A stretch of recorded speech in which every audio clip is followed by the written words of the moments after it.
¿Quién siente a Dios aquí? Vamos a ver. Vamos, si usted siente a Dios aquí, diga gloria a Dios. Aleluya.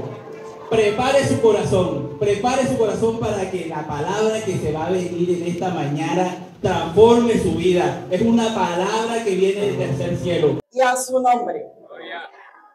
¿Quién vive? ¿Quién vive? Dígale al que tiene a su lado. En esta mañana, Dios nos va a hablar. Dios nos va a hablar. Tengan todos un buenos días. Esta es su casa. Y mejor que su casa porque es la habitación del Padre. Amén. Levanta tus manitos allí donde estás. Padre, en esta hora, mi Rey, yo te pido que nos bendiga, Dios, a través de tu palabra. Ella es bendita.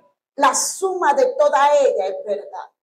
Bendícenos con la verdad, Dios. Y usa a esta tu sierva como instrumento de tu gracia, Dios, para hablarnos.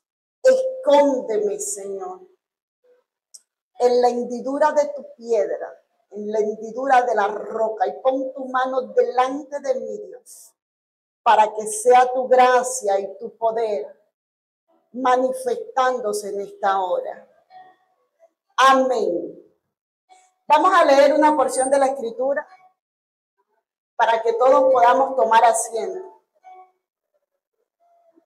Quiero que me acompañes al libro de Génesis, capítulo 38.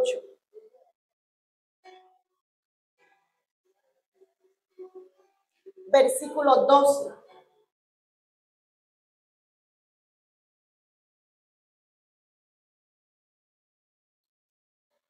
Cuando todos lo tengan, me regalan un amén.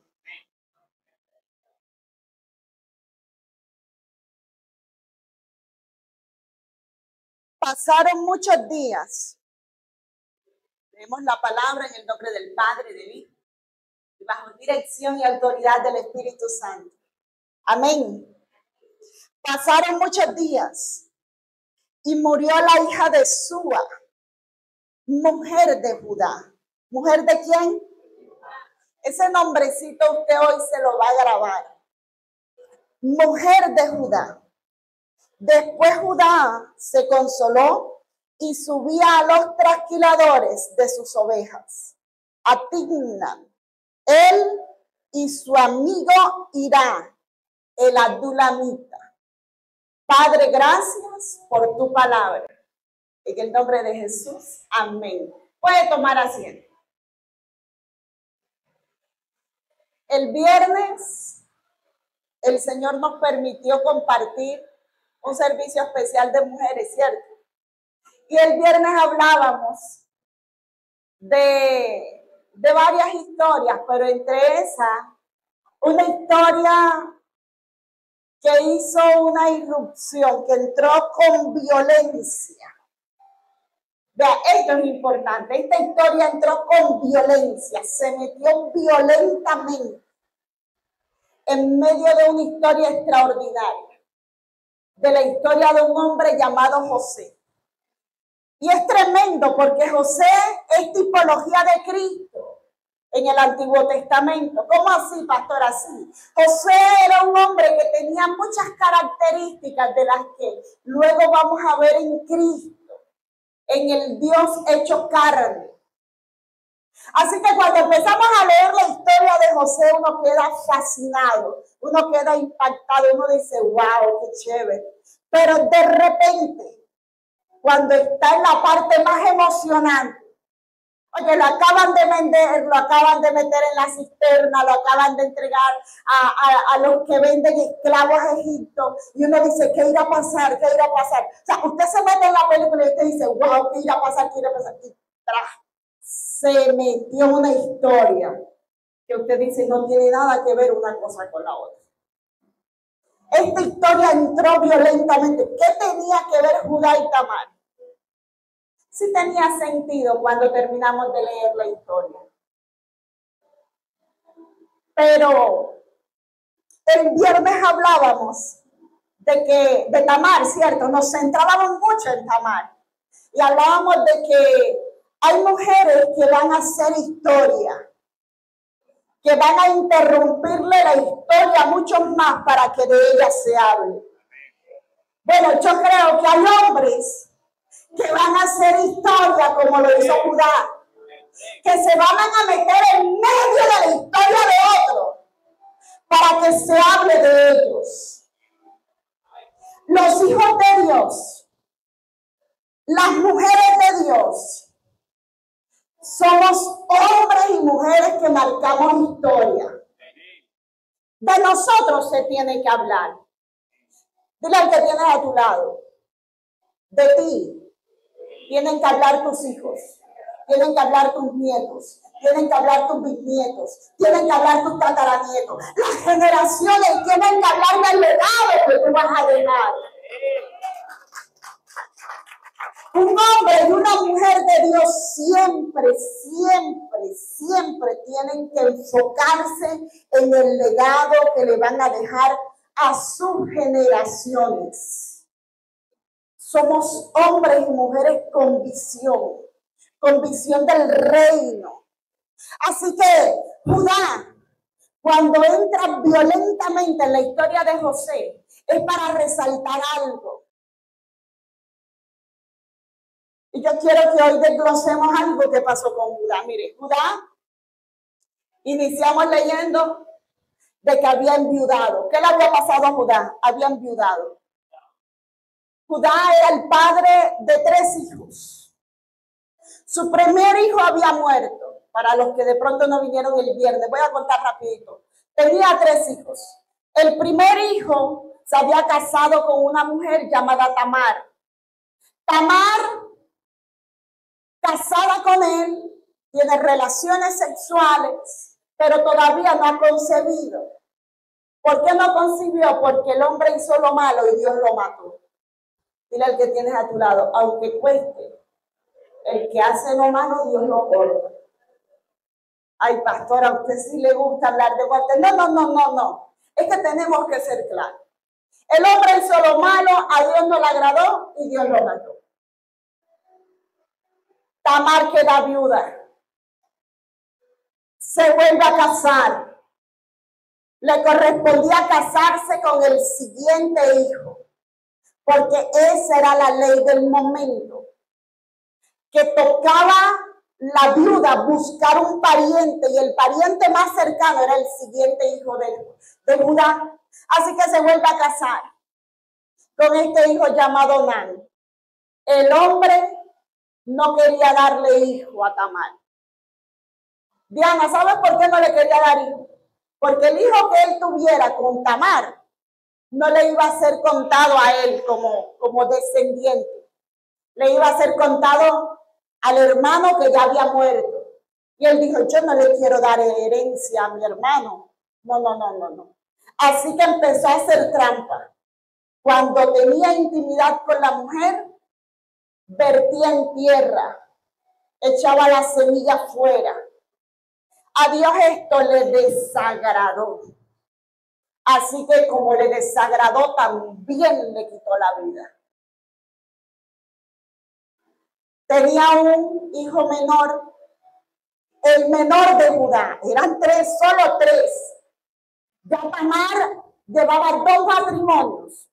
2 matrimonios en los que había enviudado. Yo le decía el viernes a las mujeres, en esta época le llamarían la viuda negra. Y todo el que se quedaría con ella quedaría siendo muerto. Así que a Judá le dio miedo casar a su hijo menor con la viuda negra. Por lo menos tenía uno. El hombre sintió tanto temor que le negó el derecho legal a Tamar. El derecho de Tamar era que si el hijo crecía tenía que dárselo por esposo, para que ella pudiera darle herencia a su primer marido, para que ella pudiera dar un heredero, para que fuera el primogénito de Judá. Pero Judá esto se lo negó. Así que años más tarde, el hombre queda viudo. Judá queda viudo. Y cuando queda viudo, dice que se hacían ciertos eventos. Voy a tratar de ilustrarlo. Todos los que pastoreaban llevaban sus ovejas al lugar de comercio, donde se comercializaba el producto de la oveja, o sea, la lana, pero no las trasquilaban, porque trasquilarla en esos momentos no habían las Toyotas que hay hoy, en esos momentos no había los carros que hay hoy para transportar, así que era más factible transportar el ganado, llevarlos a un lugar y dejarlo con los trasquiladores. Los trasquiladores quitaban la lana, ahí mismo se vendía el producto y se regresaba. Eso pasaba. Así que cuando llega a ese escenario, rumbo a ese escenario, el hombre parece, la historia me da a entender de que el hombre deja los cabritos por un lado, las ovejas por un lado, mientras las trasquilan, y él va a ver qué están haciendo. Así que cuando va junto al camino, ve a una mujer extraordinaria, una mujer hermosa, bella, como las mujeres que están en este lugar. Mujeres que están llamadas a impactar, mujeres que están llamadas a establecer legado. Amén. Así que esta mujer está sentada junto al camino, vestida de una manera que da a entender que no es viuda. Porque la orden que Judá le había dicho a Tamar era: vete a la casa de tu papá, vístete de viudez y quédate viuda hasta que yo te entregue a mi hijo menor. Pero ella se da cuenta de que el hijo menor creció y no se lo habían entregado. Ella seguía vestida de viuda. El hijo ya estaba grande, apto para concebir, y no se lo habían entregado. Escucha que el suegro enviudó y llega alguien y le dice: mira, tu suegro enviudó y está subiendo a los trasquiladores. Ella cogió, planeó una estrategia, se quitó la ropa de viudez, se puso una ropa hermosa que no la hacía pensar que fuera una viuda, sino que por el contrario, se decoró tanto que se extralimitó. La mujer se sienta junto al camino, se coloca un velo que la hace parecer una mujer ramera, porque las rameras de ese momento se cubrían para que su rostro no se le viera. Así que ella se coloca el velo, se pone una ropa de colores y se cruza en el camino a esperar. Cuando su suegro la ve, el suegro va en el camino. El hombre va en el camino, pero Tamar no está en el camino. Tamar está junto al camino. Así que literalmente el texto me dice de que Judá se sale del camino a mirar a esta mujer. ¿Por qué resalto tanto esto? Porque cuando tú miras y miras lo que no te conviene, te vas a salir del camino. Mira lo que dice la historia sagrada. Primera parte que aprendí de Judá. Primer punto que aprendí de Judá. Primero, que este hombre anduvo en malas conversaciones, con malas compañías. En ese pasaje dice, y se apartó del camino hacia ella. Colócame el anterior, Kelvis, el 12. El 12.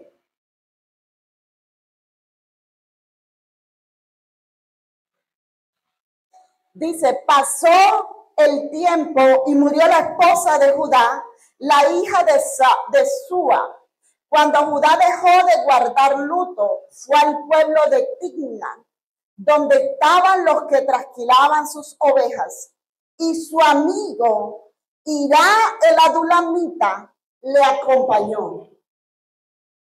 Mire, cuidado con las personas con las que usted anda.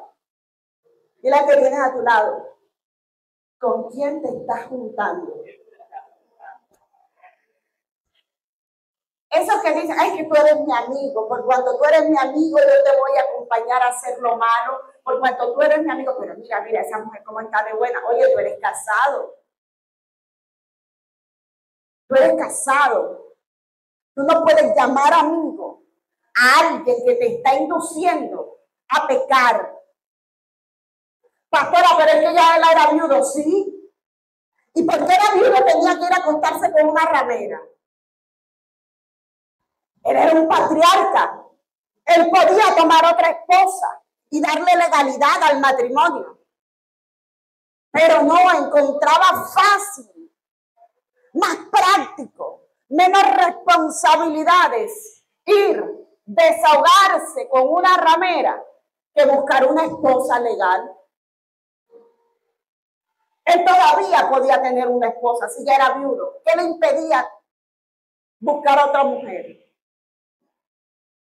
Hoy vemos a los hijos de la casa, a los hijos de Dios. Hoy vemos a los hijos del Rey de Reyes, a los cristianos, con malas compañías. Y puede que al principio tú te resistas, porque tu fe está ahí. Y tú dices, no, yo soy una persona inquebrantable. Yo puedo andar rodeado de amigos que son una mala influencia, pero no dejarme influenciar por ellos. Ese es el concepto de muchos cristianos. Yo me puedo rodear y tener como amigo a muchas personas que son una mala influencia y no dejarme influenciar por ellos. Eso es un error. Porque cuando tú le llamas amigo a alguien, le estás dando una legalidad, un derecho legal para que influencie tu vida. Usted puede ser compañero de muchos, puede ser conocido de muchos, puede predicarle a muchos, pero cuando tú le das el derecho legal de ser tu amigo, esa persona tiene una autoridad espiritual para influenciarte. Y puede que al mes, a los 2 meses, a los 2 años, tú no hagas nada. Pero espera que llegue el tiempo de la crisis. Espera que te sientas como Judá. Que te sientas solo. Que te sientas viudo. Espera que te llegue ese tiempo. Vamos a ver si sigues manteniéndote en integridad. Con un amigo que te dice, no, pero es que tú puedes. Un ratico de placer no te va a quitar que seas cristiano. Un ratico de placer no te va a apartar del camino. Un ratico de placer. Cuidado con el ratico de placer. A veces tenemos como mi mejor amigo es una persona que no tiene temor de Dios. Pero no buscamos ese mejor amigo en el reino de los cielos. A alguien que te impulse a avanzar en Cristo. Amigo es aquel que te acerca a Dios. Por eso dice, amigo, hay más unidos que un hermano en tiempo de angustia. Es decir, que el amigo tuvo que pasar el límite de ser hermano. Judá se dejó influenciar y fue a los trasquiladores a buscar placer. Y ese ratico de placer hizo que el hombre viera con agrado el pecado. Porque en esos momentos Tamar representaba el pecado. En esos momentos la conducta de Tamar representaba el pecado. Gloria a Dios porque era algo encubierto. Pero lo que el hombre estaba mostrando era lo que había en su corazón. El deseo de su corazón subió a su razón y se hizo manifiesto. El hombre miró. ¿Qué estás mirando? El pecado, la manera más rápida de que el pecado entre es por los ojos. ¿Qué estamos viendo, iglesia? Si tú estás viendo mal, tu enfoque, tu visión, el resultado de ella también va a ser malo. Mira, a veces dejamos de mirar lo espiritual y empezamos a menospreciar lo espiritual para centrar nuestra vista en aquello que nos trae mal. Enfocamos nuestra visión en lo secular, en lo natural, y quitamos nuestra visión de Dios. Y cuando digo que miramos mal, es porque muchas veces estamos viendo cosas que nos parecen insignificantes o que nos parecen que no están mal. Judá miró a Tamar, dijo: yo soy viudo, yo no tengo ningún impedimento para acostarme con ella, yo me puedo acostar con ella. Eso fue lo que él pensó. Y quitó su mirada del camino de Dios para centrar su mirada en lo que estaba. Quitó su enfoque. El hombre había ido a negociar. El hombre había ido como pastor de ovejas. El hombre no había ido a una fiesta a prostituirse, a andar contaminándose. Así andamos muchas veces. Quitamos nuestra visión de Dios y ponemos nuestra visión en lo natural y endiosamos lo natural. A veces nuestra mirada, pastora, es que no está mal que yo centre mi mirada en el trabajo.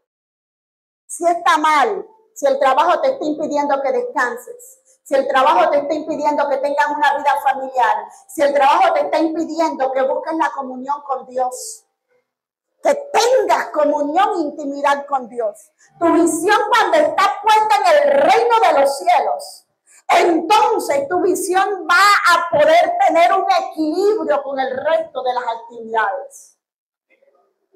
Porque usted pone su visión en Dios y Dios le dice: tienes que enseñar a tus hijos. Y usted dice: wow, tengo una prioridad de educar a mis hijos en el camino de Dios. Tienes que gobernar bien la casa. Me toca estar bien. La esposa dice: bueno, listo, mi visión está en Dios. Yo tengo que honrar a mi esposo, tengo que educar a mis hijos, tengo que ser una mujer sabia, una mujer entendida. Y eso te lleva a tener un equilibrio en el resto. Pero cuando pones tu visión en otras cosas, llámese como se llame. Pastora, yo tengo mi visión en la familia, eso está mal. Si la apartaste de Dios, sí. Porque cualquier día tu familia te va a fallar por haber quitado la mirada de Dios. Pastor, ¿usted por qué dice eso? Porque Dios siempre va a buscar su primer lugar. Y te va a mostrar que el hombre, y cuando hablo de hombre me refiero a los hijos, al esposo, a la mamá, al papá, a todo, a la familia. O sea, el hombre siempre va a ser infiel. Tus hijos crecen, se casan, se ocupan, se llenan de compromisos. ¿Y tú qué vas a hacer? Tu esposo un día se puede enfermar, pero también puede ser desleal. Pero cuando tú tienes tu enfoque en Dios, tu visión en Dios, entonces Dios va a hacer que tus hijos, que tu esposo y que todo lo demás anden en fidelidad a Él. Y por cuanto anden en fidelidad a Él, también van a andar en fidelidad a ti. El trabajo. Enfoca tu visión en el trabajo y espérate un tiempecito más. Espérate, yo te doy unos años. Y te vas a dar cuenta cómo vas a haber perdido tu vida, atesorado riqueza y ganado muchos males. Hay gente que ha perdido su familia, su salud, sus relaciones personales por poner la visión y el enfoque en el trabajo. Pero cuando tú tienes tu visión en Dios, entonces los proyectos empresariales, laborales que tengas, Dios te dice, tengo un equilibrio, tienes que tener el descanso, porque el descanso es prioridad. Tú dices, no, yo tengo un tiempo de descanso, porque Dios me ha enseñado que Él descansó, yo también tengo que descansar. Yo tengo que tener el descanso, si es verdad, yo tengo que rendir con eficiencia en una empresa, pero la empresa no puede ser mi amo. Yo no soy esclavo de la empresa. Mi tiempo con Dios se respeta. El único ser que usted y yo podemos adorar y donde podemos poner nuestro enfoque, nuestra visión, es en el eterno, porque Él nos va a llevar a que tengamos una armonía con el resto de los aspectos de nuestra vida. Judá, ese ratico de mirar, lo desvió del camino. Dice que él se salió del camino. Él venía caminando bien, pero miró, vio a la mujer hermosa. El pecado siempre se va a ver hermoso. La vio y se deleitó en ella y se salió del camino para tener una negociación con ella. ¿Cuántos están negociando con el pecado? ¿Cuántos estamos negociando? Porque a veces decimos, no, pastora, yo, la infidelidad no, la mentira no, pero nos deleitamos negociando con la serie de Netflix 3, 4 y 5 horas y descuidamos nuestra vida espiritual. Es que esto me trae placer. Las redes sociales. Llega un momento donde ya el dedo les duele, pero sigue. Tenemos una negociación con el pecado. Dios hoy te llama a que hagas un pare, a que no te vayas a los lados. Judá empezó a negociar. Kelvin, tú me vas siguiendo en la lectura, ¿oíste?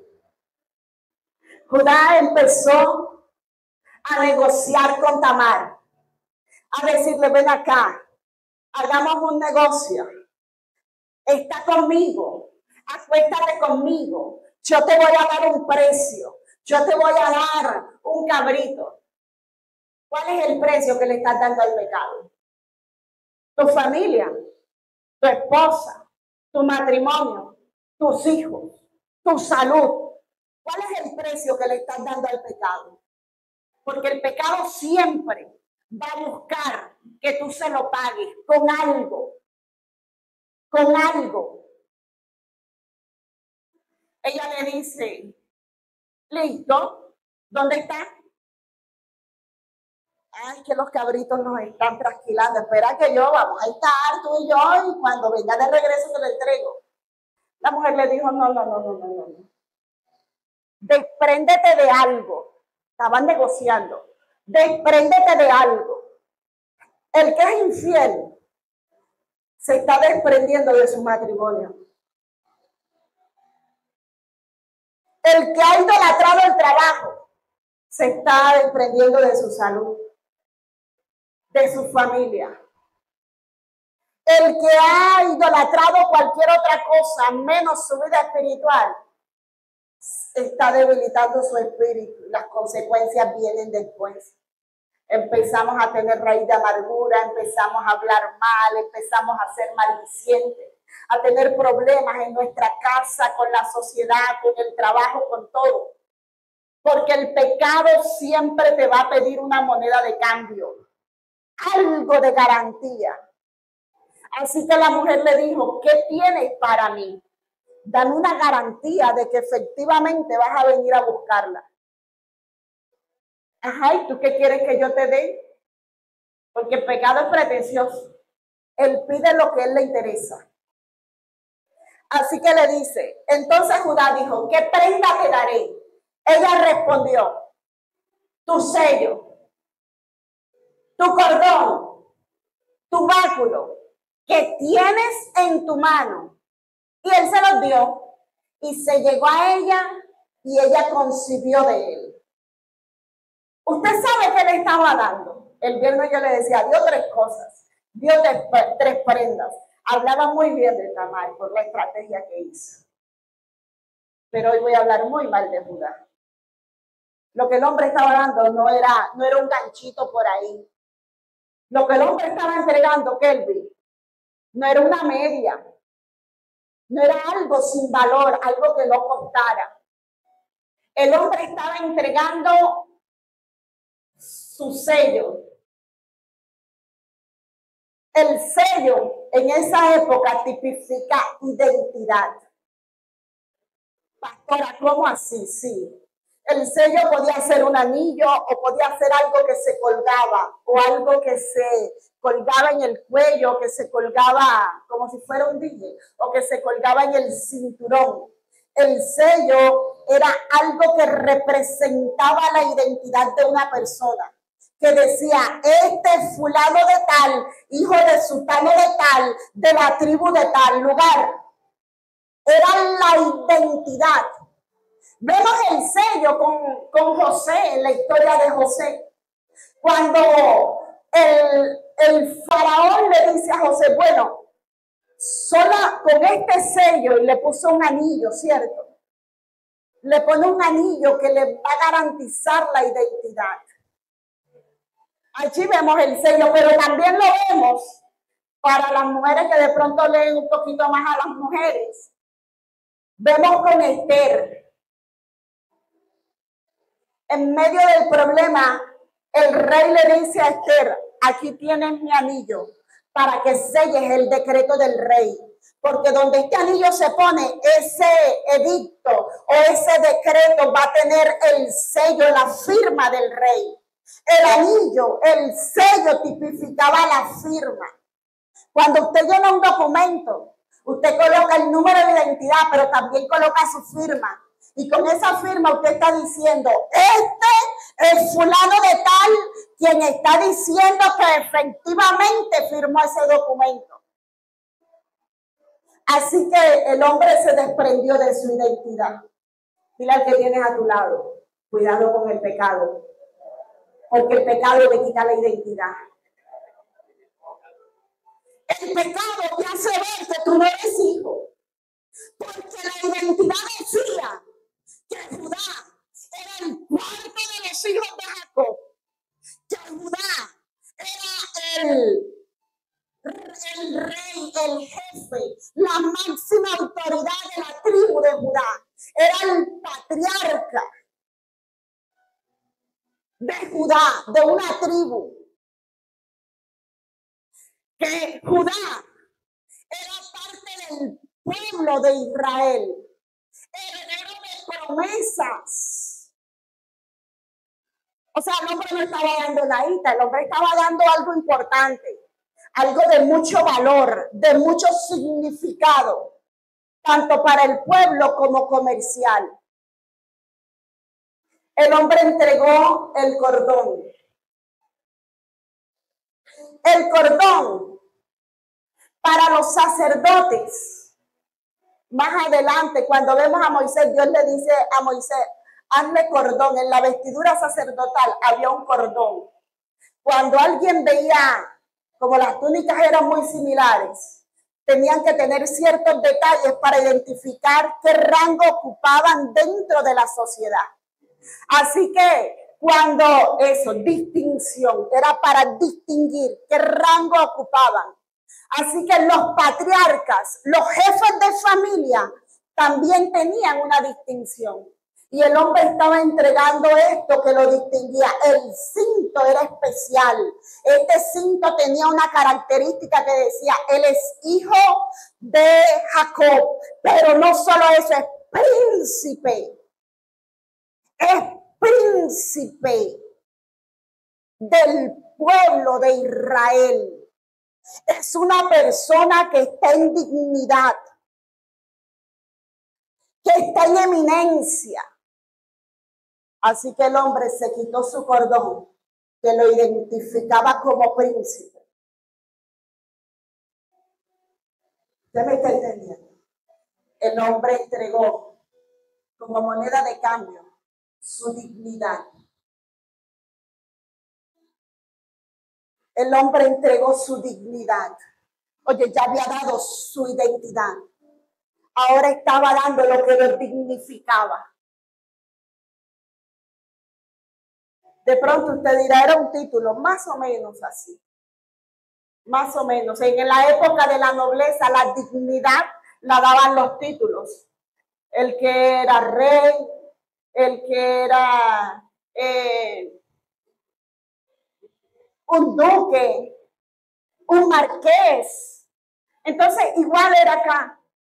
Ese cinto tipificaba que el hombre tenía un lugar de eminencia dentro de la sociedad, que no era cualquier pintado en pared, que era alguien que estaba como jefe de un pueblo, que tenía a su cargo una responsabilidad, por decir hoy, un presidente, un alcalde, un gobernador de nuestra nación, es una persona que está en eminencia, un juez de las altas cortes, un senador. En estos momentos, Judá, con ese cinto, estaba siendo representado de que las tres ramas del poder político estaban en él. Si hablamos en Colombia. Pero no bastó con eso. Oye, qué cosas tan importantes estaba entregando, pero no fue suficiente eso. La mujer le pidió tu vara. La vara tipificaba la autoridad. Mire, la autoridad es tan importante que cuando Moisés se encuentra libertando al pueblo, que dice que los egipcios lo persiguen y que enfrente tiene el mar, pero él tenía una vara que Dios le había dado que tipificaba la autoridad.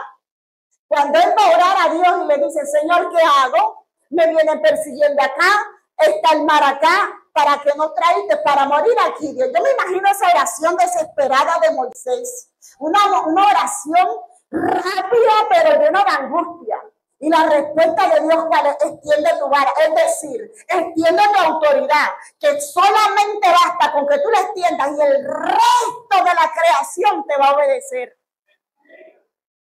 O sea, tan importante es lo que el hombre estaba entregando.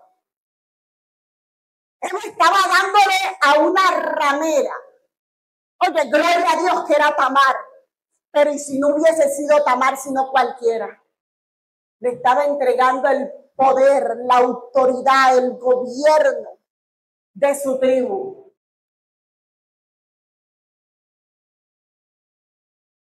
El pecado te pide una moneda de cambio, te pide que te despojes de algo. Dile al que tienes a tu lado, cuidado, cuidado. No vayas a entregar lo que Dios te ha dado, lo valioso que Dios te ha dado. ¿Qué te ha dado Dios? De pronto lo valioso que Dios te dio es tu casa, tu familia, tu empresa. Te ha dado personas a cargo, el ministerio, los que ejercen el ministerio.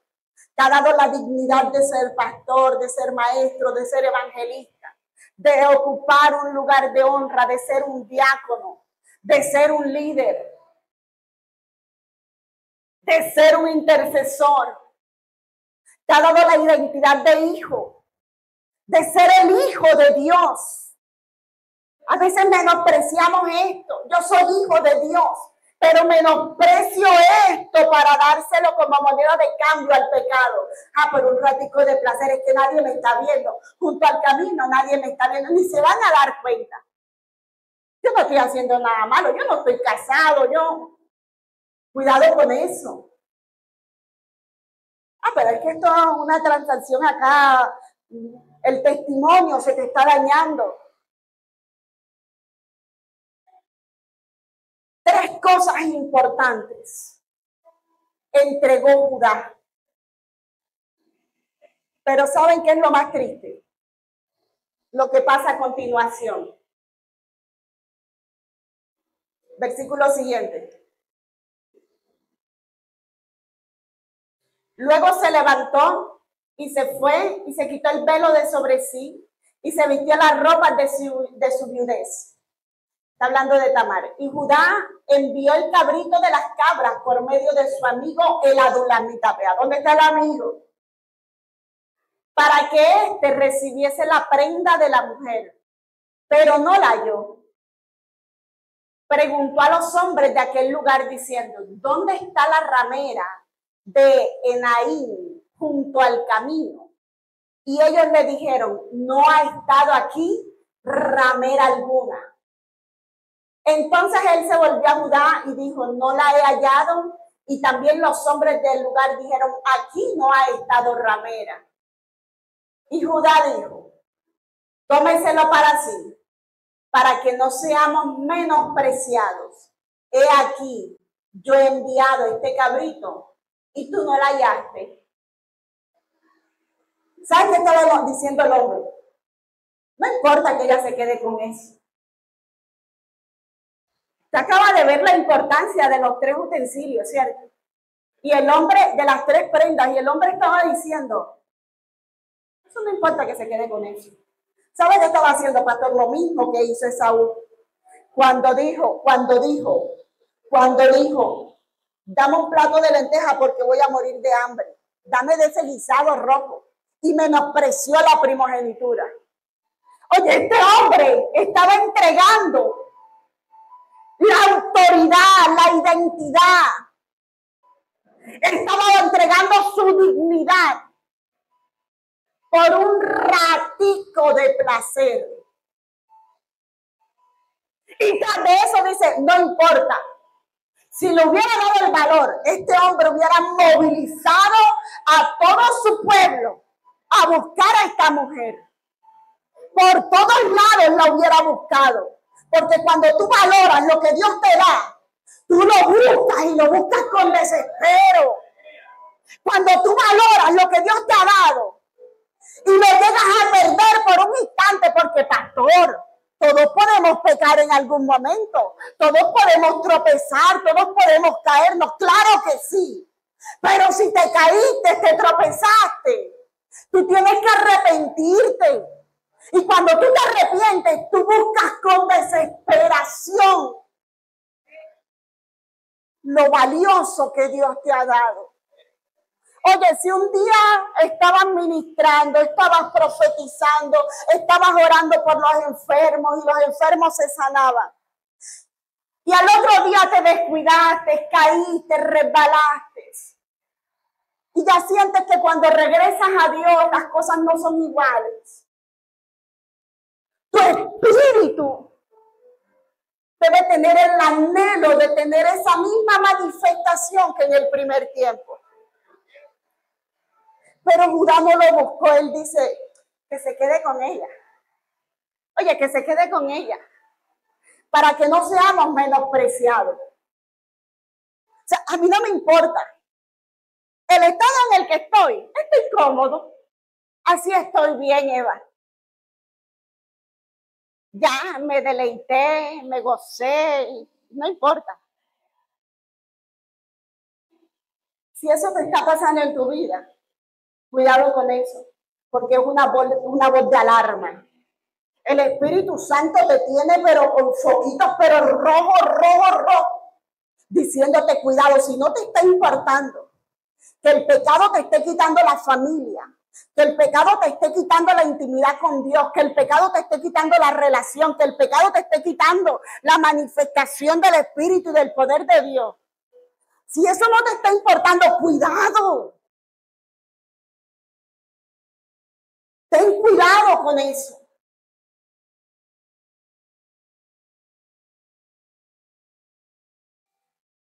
Judá. A Judá le llega la noticia que le dice, la mujer no está.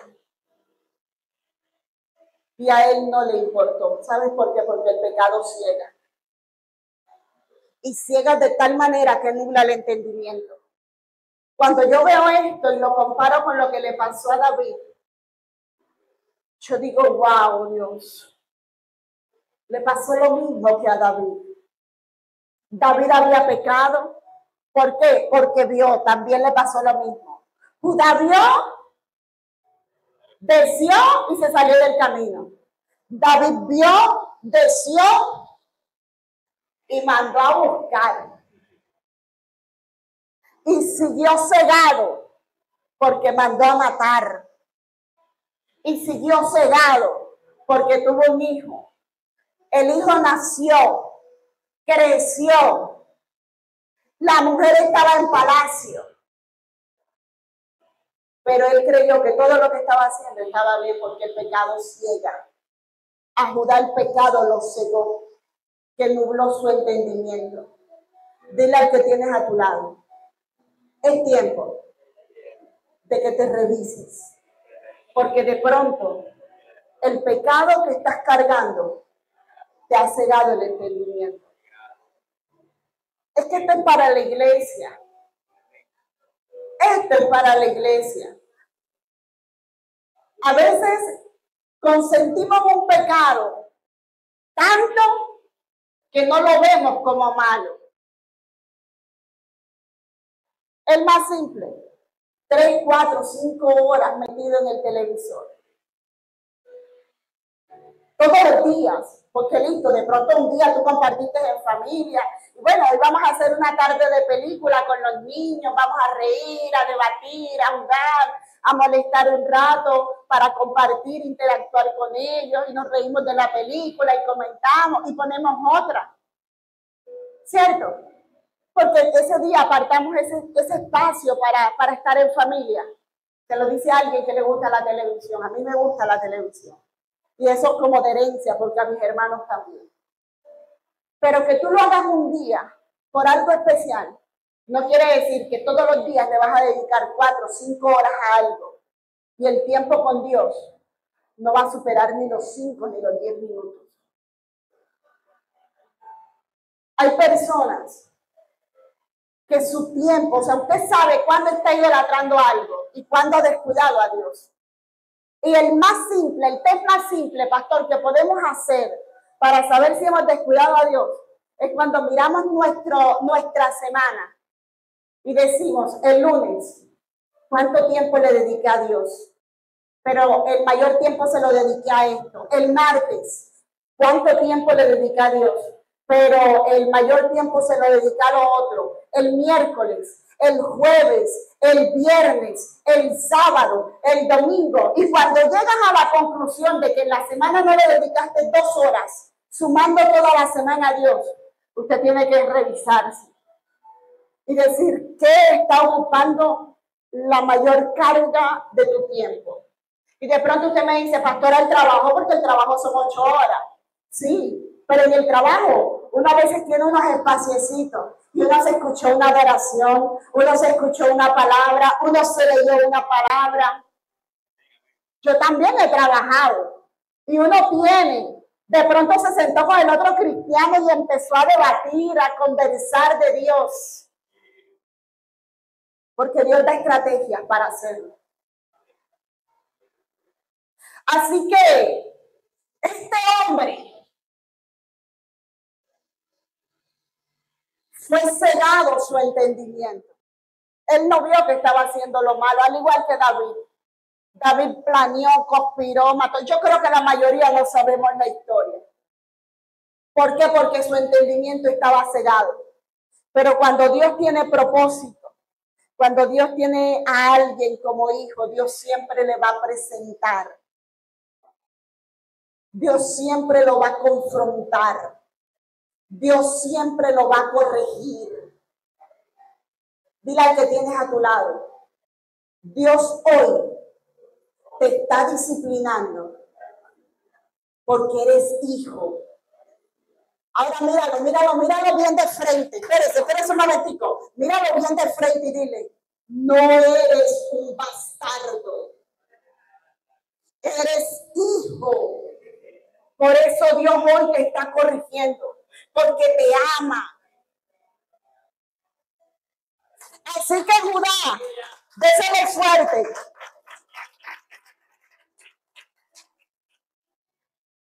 Así que vemos a Judá que después le da la noticia y le dice, mira, Allá está la tuya, tiene 3 meses de preñez. Esta mujer está, mira, con el barrigón. Porque los chismosos sí exageran fuerte.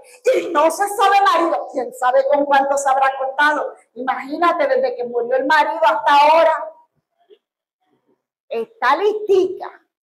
Sino que con este sí quedó preñada. ¿Quién sabe quién será? Al igual que David, el hombre emitió un juicio. ¿Sabes por qué? Porque aunque él había entregado las prendas, él tenía un respaldo de Dios. Pastor, aunque él había entregado las prendas, él era un hombre que tenía un respaldo de Dios. Él era un representante de su pueblo. Así que le dicen, ¿qué hacemos con ella? No, sáquenla y quémenla. El hombre dijo, menos mal que la embarró. Menos mal que salió yo preñada, Cristian. Porque entonces así la mato y no tengo que entregarla a mi hijo menor. Eso, el hombre, ante el pecado, ante la falta, o sea, él no vio su conducta, él no vio lo que él había hecho mal. Él no juzgó diciendo, ay, yo también fallé, yo también me acosté con una ramera. ¿Será que le hago algo? Voy a tener compasión de ella. No, el hombre no se puso en su lugar. El hombre no vio la viga que tenía en su ojo, sino la paja que tenía, la viga que tenía la otra.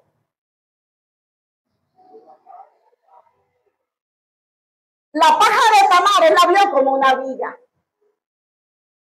Tan grande que la mandó a quemar. Así que cuando el hombre le llega la noticia y dice que la quemen, salen a buscar a la mujer cuando la traen. Yo me imagino esa escena, esa mujer en esa agonía, en ese desespero, pero confiada. De pronto tú hoy te sientes en agonía, en desespero, pero ten confianza, porque tú tienes la identidad, el cordón y la autoridad que Dios te ha dado. Tú que estás en este lugar, de pronto estás en la posición de Tamar, siendo acusado injustamente. Se han levantado contra ti, te quieren quemar vivo, te quieren quemar viva, pero no te preocupes, que el mismo Dios que sacó a Sadrach, Mesach y Abednego del horno de fuego es el mismo Dios que rescató a Tamar, porque este mismo Dios, ella hizo uso de las herramientas que Dios le había dado.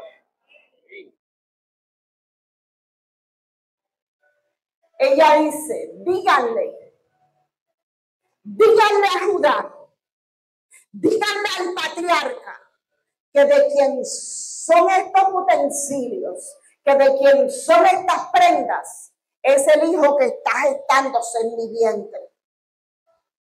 Así que corrieron y le dijeron, mira, yo me imagino a la gente cuando vio el sello, dijo, Judá. Y toda la gente tuvo que ver, pastor. Así que termina en el versículo 26 Judá emitiendo un juicio y dice, entonces Judá le reconoció y dijo, más justa es ella que yo, por cuanto no la he dado a Sela a mi hijo, y nunca más la conoció.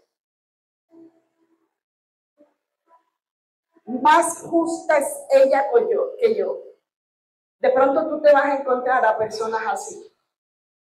Tal vez te encuentras en la posición de Tamar, de hombres que olvidaron de dónde salieron, de hombres que olvidaron su identidad de hijos de Dios, de hombres que olvidaron su dignidad, de hombres que olvidaron la autoridad que Dios le dio y en algún momento te lastimaron. Usted sabe lo llena que están las iglesias de gente lastimada por hombres que perdieron esto, por hombres que se dejaron engañar, mujeres que se dejaron engañar del diablo, que se fueron a las pasiones. Hay pastores que han lesionado ovejas. Hay ministros de Dios que han lesionado hijos de Dios. Yo me he encontrado con personas que me dicen, yo era cristiano, era bautizado, predicador, instrumento de Dios para obrar milagros extraordinarios. Pero el concilio, pero el pastor, pero mi cobertura, pero fulano, pero sutano de la iglesia, pero la iglesia entera se levantó contra mí. Porque la iglesia, porque los hombres de Dios se desviaron, tropezaron y no quisieron regresar al camino. Un hombre de Dios fuera del camino es peligroso. Dile al que tienes a tu lado, tú eres hijo de Dios. Es peligroso que te salgas del camino, porque puedes lastimar a aquel que hoy te ve como ejemplo. Porque es que a veces vemos, pastor, es que es porque ella es pastora, entonces ella no puede pecar, es porque este es evangelista, maestro, profeta. No. Una oveja siempre va a influenciar a otro. Usted es hijo de Dios, usted es una oveja, de pronto no tiene un cargo, pero en el trabajo eres un consejero fiel. Pero en el colegio eres alguien que estás mostrando a Cristo y la gente te quiere imitar. Pero como te desvías a hacer lo malo, ¿sabes qué está diciendo aquel que un día te quiso imitar? Ese cristiano no es nada, para andar como cristiano como él, no, el evangelio mejor más nunca. Hay gente que no ha podido entrar a los pies de Cristo porque han visto muy malos ejemplos en el pueblo de Dios. Judá fue un mal ejemplo, pero cuando el amor de Dios lo abrazó y le dice, mira esto, es que le mandaron nuevamente sus prendas. Él le mandaron, le regresaron nuevamente la autoridad. A él le regresaron nuevamente su identidad. A él le regresaron nuevamente su dignidad. Y el hombre dijo, más justa es ella que yo. Es tiempo, iglesia, de que si tú te estás convirtiendo en una mala influencia para otros, que si tú por algún motivo te saliste del camino, este es tiempo de recobrar. Es tiempo de recobrar lo valioso que Dios te ha dado, la identidad de hijo que Dios te ha dado y que te comportes como tal. El fruto y la conclusión más adelante de esta relación que fue tormentosa entre Judá y Tamar es un hijo llamado Fares, que después lo vamos a ver en Mateo, capítulo 1, versículo 3, siendo descendiente del Cristo de la gloria. Pero vemos a un Judá que cuando recobra, mira, Cristian, Judá recobró la identidad, Judá recobró la dignidad, Judá recobró la autoridad. Y después lo vemos más adelante al patriarca Jacob, al papá de Judá, diciendo, mi primer hijo está descalificado porque se acostó con una de mis esposas. Los otros dos son muy violentos y son muy malos. El tercero de mis hijos, el segundo no, el tercero, Dios me lo pidió. Dios me dijo que él no podía heredar porque le pertenecía a él, que era la tribu de Leví. Dios lo pidió para él, así que ese tampoco le puedo dar la primogenitura. El cuarto, el que pecó, el que cayó, el que se tropezó, pero después se levantó, al cuarto lo voy a restituir, al cuarto le voy a dar la primogenitura. Entonces Dios coge a aquel que había hecho lo malo, que se había desviado y lo pone nuevamente en un lugar de honra. Mire, yo quiero que usted me acompañe. Vamos a buscarlo un momentico para que usted sepa qué fue lo que Dios hizo con este varón. Génesis 49. Vamos a leer el versículo 3. lo que le tocaba al primogénito. Dice Rubén, tú eres mi primogénito, mi fortaleza y el principio de mi vigor. ¿Principal en qué? En dignidad. Principal en poder. Ahora acompáñame, Kelvis, al 8. Como Rubén estuvo descalificado, usted ahí lo puede leer, porque el tiempo no me da. Como Rubén fue descalificado y llegó hasta el cuarto, que era Judá, entonces el principal en dignidad, ¿quién iba a ser? Judá. El principal en poder, ¿quién iba a ser? Judá. Dice Judá, te alabarán tus hermanos, tu mano en la cerviz de tus enemigos. Los hijos de tu padre se inclinarán a ti. Cachorro de león Judá, de la presa subiste, hijo mío. Se encorvó, se echó como león, así como león viejo. ¿Quién lo despertará? No será quitado el cetro de Judá. Oye, el hombre lo había entregado a una prostituta. Pero cuando Dios se lo da, dice, no será quitado el cetro de Judá, ni el legislador de entre sus pies. La dignidad que Dios le había dado no se le iba a ser quitada. Hasta que venga Silo, atando a la vid su pollino y a la cepa el hijo de su asna. Lavó en el vino su vestido y en la sangre de uvas su manto, sus ojos rojos del vino y sus dientes blancos de leche. ¿Sabe de quién estaba hablando? Estaba hablando de Jesús. Hasta que venga. ¿Quién se montó en un pollino? El Cristo. ¿Quién derramó su sangre como el vino? El Cristo. ¿Qué te quiero decir en esta mañana? Si fallaste, si te equivocaste, si tropezaste, en esta mañana el Padre te ha enviado este mensaje para que corrijas lo deficiente, para que te levantes y para que veas la grandeza de lo que Dios va a hacer contigo. Porque hoy usted y yo somos real sacerdocio, somos nación santa y somos pueblo adquirido por Dios. Porque Dios se complació en traer al Cristo. ¿De quién se conocía Jesús? Jesús, hijo de David. ¿Y David era de la descendencia de quién? De Judá. El cetro, el trono nunca le será quitado a la tribu de Judá, porque allí fue establecido un rey para siempre. Colócate sobre tus pies.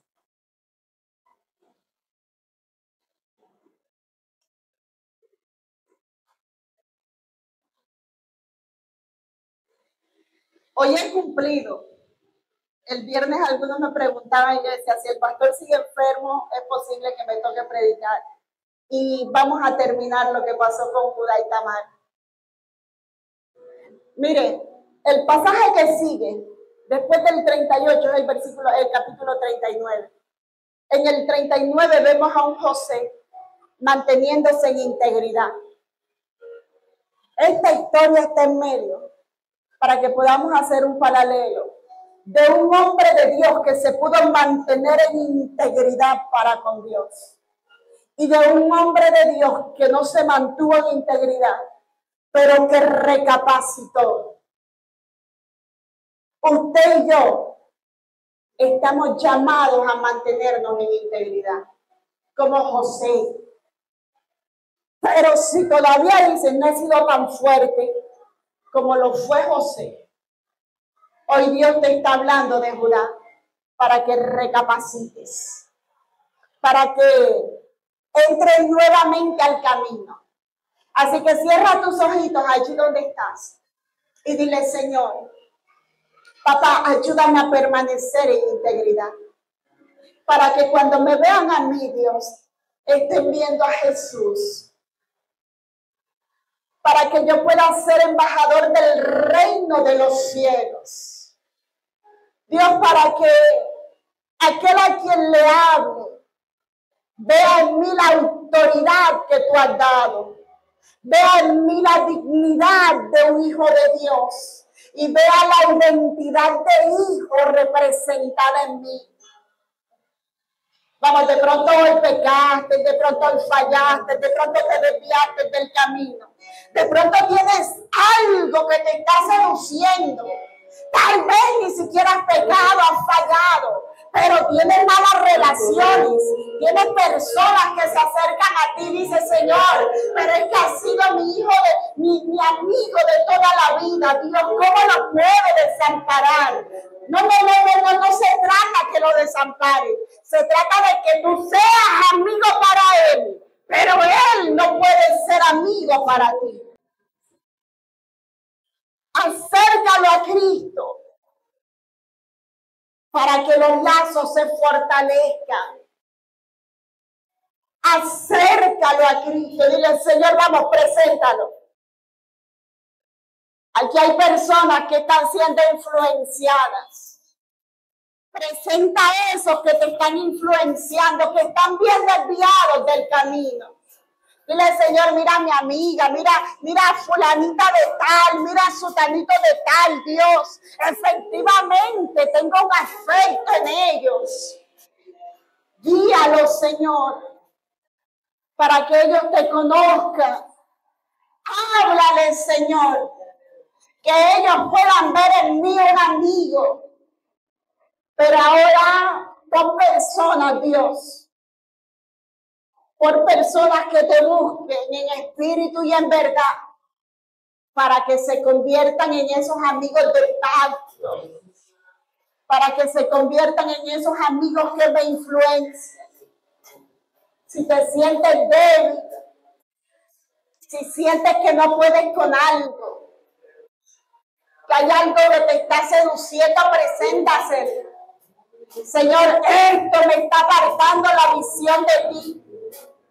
Tal vez en el trabajo, Dios, me siento desesperado. Trabajo hasta en mi casa. Ayúdame a tener un equilibrio.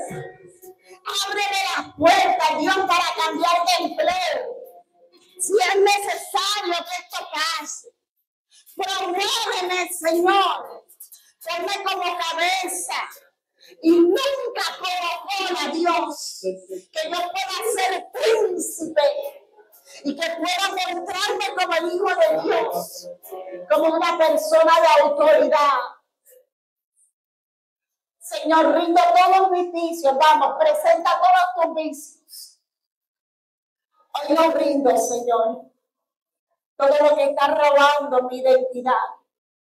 Todo lo que me está pidiendo como moneda de cambio mi identidad. Todo lo que está pidiendo como moneda de cambio mi autoridad. Vamos, dilo. Todo lo que está pidiendo como moneda de cambio mi dignidad, Dios. Que mañana o pasado hablen de mí, diciendo que soy mentiroso, diciendo que soy alguien, Dios, que no es digno para la sociedad. Que mañana o pasado mi familia se sienta avergonzada, Dios, por lo que estoy haciendo. Perdóname. Vamos, el libro de Isaías dice que si tus pecados fueren tan grandes, tan verdes, tan oscuros como la grana, cuando tú vienes y te pones a cuenta con Dios, vendrán a ser como blanca lana. Y si fueren tan rojos, pero tan rojos como el carmesí, entonces vendrán a ser como blanca nieve. Así que dile, Señor, límpiame. Santifícame, Dios. Yo no quiero que esto obstaculice mis bendiciones. Yo no quiero que se detengan mis bendiciones. Yo no quiero ceder lo que ya tú me has dado. El camino que he caminado, Dios. No quiero retroceder. No quiero ser avergonzado. No quiero ser menospreciado. Vamos, levanta tus manos bien en alto. Señor, ora en favor de tu grey, Dios. Ora en favor de los que aquí están. Dios, que todo lo que les había sido robado, que todo lo que el diablo planeó y conspiró para robarles, que ha causado que en sus vidas haya ruina, haya detenimiento, haya enfermedad, haya angustia, que ha causado, Dios, que los planes, los proyectos no se den. Todo lo que está deteniendo en sus vidas, Señor. Ahora en el nombre poderoso de Jesús, lo que el saltón, lo que la oruga, lo que el revoltón se llevó, ellos entran de manera acelerada y de manera violenta a ser, Dios de gloria, restituidos. Tiempo de restitución para ellos, Dios. Viene un tiempo de restitución. Hágase, Señor, conforme han creído, en el nombre de Jesús. Amén y amén.